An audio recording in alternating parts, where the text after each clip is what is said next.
wondering, how do we best combat this misinformation that's being put out there? And that's just a general question to everybody, if that's okay, Chair. Yeah, I'd be happy to kind of address that from our own perspective. I think there's a couple of things in terms of the algorithms themselves, but perhaps maybe it would be useful to give a little bit of context in terms of what we've seen. I think what you spoke about there in terms of having one-to-one conversations is really powerful. It's effective. But when you look at the context, for example, we did some measuring of YouTube views on explicitly anti-migrant and anti-refugee content that was created by a very tiny number of accounts, 7 accounts. Those amassed views of over 1 million from the start of December to mid-January. So when you put that context of those amounts of views getting shared, and we're not even sure those views were all entirely within Ireland, but what that allows the algorithms to do through themselves is it promotes that content then. So there's a gaming of content that's going on that's facilitating people who aren't even searching for this reactionary content to be at the top of their feeds. A concern there as well, particularly with YouTube, is some of these channels are monetized. So we've seen live feeds from protests, including calls for the burning down of spaces of accommodation centres, while the individuals who were broadcasting this were making money on the YouTube channel.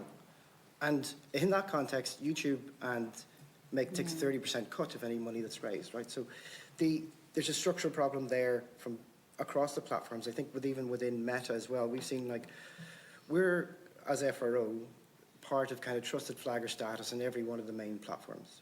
And to almost singularly, each of them has kind of failed regularly to remove content as reported. And so the problem isn't so much that there isn't the policies within the platforms themselves, it's actually their ability or choosing to kind of uphold that. And I think when you look at what we all see on social media, what we are able to witness, and our colleagues here across the board have been able to speak to, that spread of disinformation, it's not plausible that these companies don't know this is happening. Absolutely. Right? It's not plausible. Absolutely. And what is plausible is that not only are we carrying the burden, or not only are our communities and those particularly affected carrying the burden of the harms and hurts, we're also carrying the burden of the harms of reporting this stuff in the first place. Yeah. And we're not resourced to do this work. You know, it should not be on communities that are impacted and affected to do the heavy lifting of massive corporations that ultimately are kind of benefiting, whether they're regarded as benefiting or not, and YouTube's particularly actually materially is benefiting. And so there's a democratic deficit, I guess, in the sense that our communities are overly impacted by the spread of disinformation. In some cases, it's just very clear propaganda. It's not disinformation or misinformation. It's the replenishment of anger.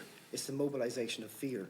It's the persistence of undermining people's kind of faith and trust and judgments in our own community infrastructures, in traditional media, in our own kind of ability to trust each other. And so I think what we're seeing and what we would like to flag now is that we're seeing very red flags of things that need to be addressed structurally. Within the Digital Services Act, and within, we are involved in a process with the EU Code of Conduct Against Online Hate. These organisations have already made commitments to have regular contact with affected communities around flaring up issues. This doesn't exist, right? It doesn't happen. I haven't seen any organisations or any community groups that have actually had an experience of Facebook, Meta, Twitter. We will say actually on record, TikTok have come to us and said, there is a problem on our platform. What can we do? Now, they haven't solved it. It's not perfect, but it does suggest that there is a possibility of organisations working and trying to at least show an awareness of the impacts and the hurts and harms and to take some responsibility or at least take some action to mitigate what's happening. And we're not seeing that. And that's I'm unclear in terms of the legislative process by which the Digital Services Act is given meaning here, but certainly within the Code of Conduct at an EU level, there's an explicit agreement to have those regular ongoing, the actual quote is that IT companies will further consolidate dialogue with civil society actions with regard to tackling hate speech on specific grounds, languages, national contexts, and promote human rights culture and narratives. There's no manifestation of that at present.